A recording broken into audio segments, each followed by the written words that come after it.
Hello, this is Soundout here, and we're back with another DC Universe Signature Collection review.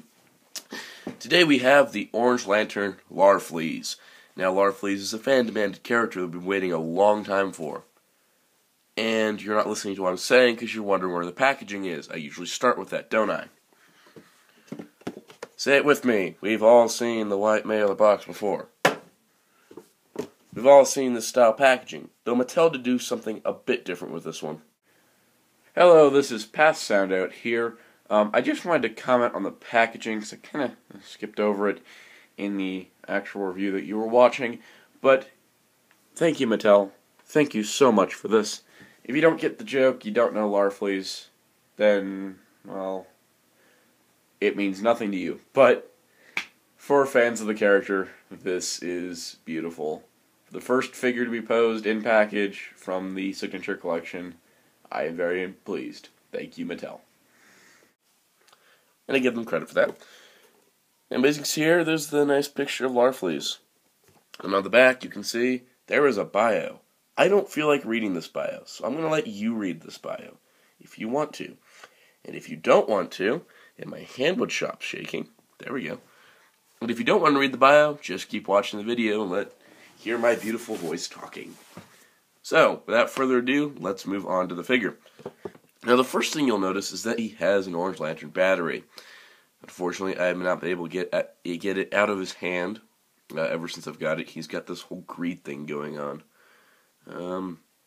But I have a strong greed for making this video to show you all the details. So let's see if this Orange Lantern ring can overpower his greed. And look at me, I'm awesome. So anyways, taking a look at the figure. The figure himself, I must say, looks really nice.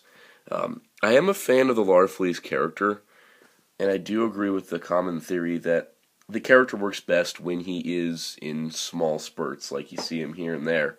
And I'm worried that his solo series that he's getting here in June is going to start running stale because there's really not much you can do with the character after a while, I don't think. But I have been surprised before. And as you can see, the figure is a great comic representation, not a cutesy representation that we tend to see nowadays. You can see he's got these orange flared eyes, he's got the teeth gnarling at you. He looks really nice. As you can see, he's got this new chest piece that is molded with the Orange Lantern logo. He's got these new shoulders that are nicely molded. He uses the dead man legs, as expected, and he does have these long, lanky arms with his hands here, which may or may not be Yellow Lantern Scarecrow's hands. Anyways, articulation-wise, his head moves on a ball joint. Actually, a really good ball joint, I must say. I'm impressed. His shoulders move out, not as far as normal ones. His shoulders go 360. His arms have a bicep. There's no bicep swivel. There's no bicep swivel on the figure who has his bicep swiveled inward to hold his precious Orange Lantern battery. There is no bicep swivel on a figure who needs a bicep swivel more than any of the others.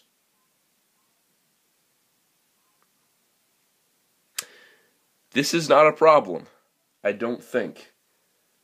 I just realized he didn't have a bicep swivel. Right now. I've had this figure for a couple weeks now, and I just realized he has no bicep swivel. I just expected it. The rest of the freaking line has bicep swivels. Why doesn't he? There's room for it. I honestly thought it was there. Why? No bicep swivel. If, not up here in the shoulder, right there. Right there would have been fine. This is baffling. Why is there no bicep swivel? You pay extra for this figure through a subscription or through dealing with Mad Collector's website, and they don't give us a bicep swivel. It's like not giving Superman a cape in his standard red and blue costume. I don't know how to continue anymore. There's no bicep swivel. Why? I can't understand it. Well, anyways, he does have double joint elbows, so I guess that makes up for something. And he does have the full wrist articulation, which, again, makes up for something. He has an ab crunch joint that, again, should really bend forward more. Probably block to the new molding. Waist joint, outward leg movement, forward and back leg movement, thigh rotation, knee, and ankle, which kind of moves awkwardly. So there is Larfleeze. Now, fans of Larfleeze are going to pose this guy in one pose alone, which is the one I'm going to pose him in. That's where you take his orange lantern battery that now has a handle, thank you Mattel, and you just kind of attempt to get him in the nicest pose.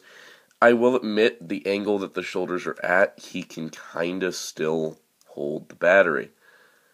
Now, I think the reason he was packed holding the battery was not just a clever reference, but to say, hey, here's how you're supposed to do it because, well, we didn't engineer in bicep swivels for this figure.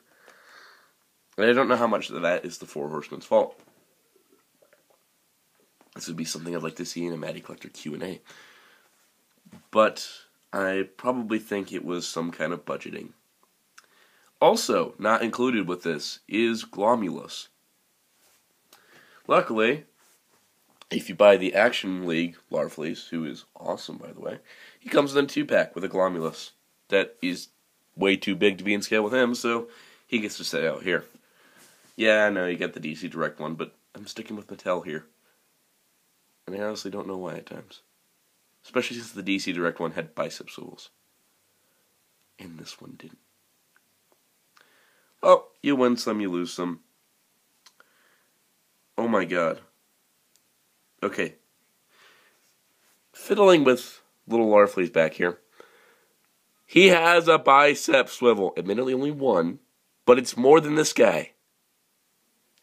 Bicep swivel. So, what's the final verdict on this figure? Considering I just complained about a bicep swivel for minutes on end. What can I say about Larfleeze? How can I recommend him? Well, I can recommend him to Orange Lantern Completionists. He's the second one. The first was Lex Luthor. I can recommend him to Larfleeze fans who can find him for a good price. I can recommend him to DC Universe Classics Completionists, Lantern Corps Completionists, and that's about it. The big problem with this figure that I can't recommend him on, this is a cool action figure basis, like I can for a lot of them, is that he can't move his biceps. It's really a killer deal. Because he holds it okay, but look at Larfleeze here. Alright, you could turn his feet inward. You get to run his foot in. Whatever. That's okay. You can do that on this figure. I don't like it as much, I don't think. This guy's hunched over. You can see how he's hunched over. See how that's the farthest forward the ab crunch joint goes? So he can't really hunch over, and he can't really grip the lantern against his chest. Mostly because of the handle, but again, if you have the Lex Luthor, you can swap him out. But also because he has no bicep swivel, and because there isn't that dent in his chest because he's hunched over. Did this Action League figure be a better representation than the DC Universe Classics Larfleeze? Possibly, yes. That said, I do not hate this figure. I don't hate it. I just think that with a couple bicep swivels and further movement on the ab crunch joint, it would have made him from, hey, this is kind of a cool figure, to, this is a must-have.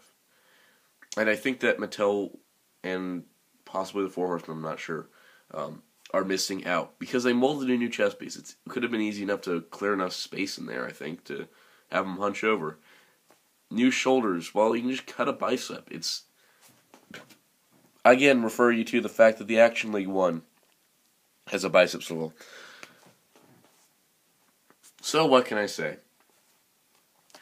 Probably not the best Larfleeze figure. And while I want to say I still recommend it to a very select crowd. And Yeah, it's not really the figure overall. Like the waist down, the figure's fine. It's all the lack of articulation in the upper torso that is really screwing this figure up. And it shows you how it looks really nice. I like having the figure, and I do enjoy having it in my collection. But I do have the problem of he just doesn't have enough articulation to do what he needs to do. Like I said, this is the pose that anyone owning Larfleeze will pose him in. And this is the pose that he's staying in. It's unfortunate he can't do it more expressively. Right now he's just trying to play keep away with the lantern instead of clutching it towards him as it's his most precious thing. Overall, in the end, he's going to go on the shelf, and when I look at my DC shelf, be like, oh look, Larfleeze. I'm not going to think about, oh, he's got no bicep swivels and all this. He's just going to join the collection, but he's not going to stand out as I think he could have. And I think that the wasted potential is the biggest problem with this figure. So, if that doesn't bother you, then by all means, go ahead and get this figure. It's definitely fun. So, that said today on May the 1st, stay tuned as we do have another Club Inverse figure in April. And I know it's May. So stay tuned tomorrow as we may look at something better, bigger, larger, smarter.